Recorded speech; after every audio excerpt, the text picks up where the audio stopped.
একদিন দাওয়াত পেয়ে 3 দিন ধরে সেই খাবার খাচ্ছি।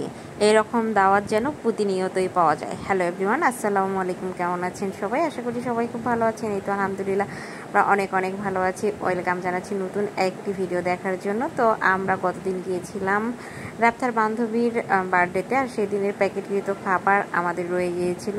আমরা 2 দিন ধরে সেই খাবারগুলো খেলাম, আর দুপুরে সেই খাবারগুলো খেয়ে আবার বিকেলবেলা আবারও গেলাম এক ভাবির বাসায়। আর ভাবির বাসায় গিয়ে দেখি তার বেলকুনিতে এত সুন্দর সুন্দর মরিচ গাছ হয়েছে, আর এত সুন্দর সুন্দর মরিচ হয়েছে, এত মরিচের দাম। আর সুন্দর এরকম যদি বেলকুনিতে সুন্দরভাবে মরিচ চাষ করে খাওয়া যায় তো কথাই নেই।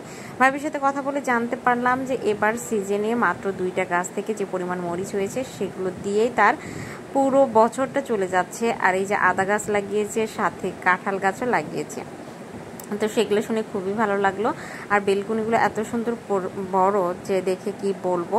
আর এই যে পাশাপাশি লাগিয়েছে একটা ডালিমের গাছ, ছোট ছোট অনেকগুলো ডালিম এসেছে। এতদিন দেখেছিলাম ছাদ বাগান, আর আজকে দেখলাম বেলকুনি বাগান। আমার কাছে খুবই ভালো লাগলো বেলকুনিতে এত সুন্দর সুন্দর গাছ হওয়ার কারণে। আর এদিকে ফাইনালি আমরা খেতে বসেছি। খাবার তো অনেক আইটেম ছিল, নুডলস ছিল, সেগুলো আর নেওয়া হয়নি।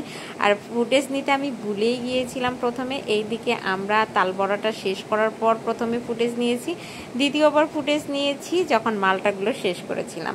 তো যাই হোক, ভিডিওটা কেমন লেগেছে অবশ্যই কমেন্টসে জানাবেন। আল্লাহ হাফেজ।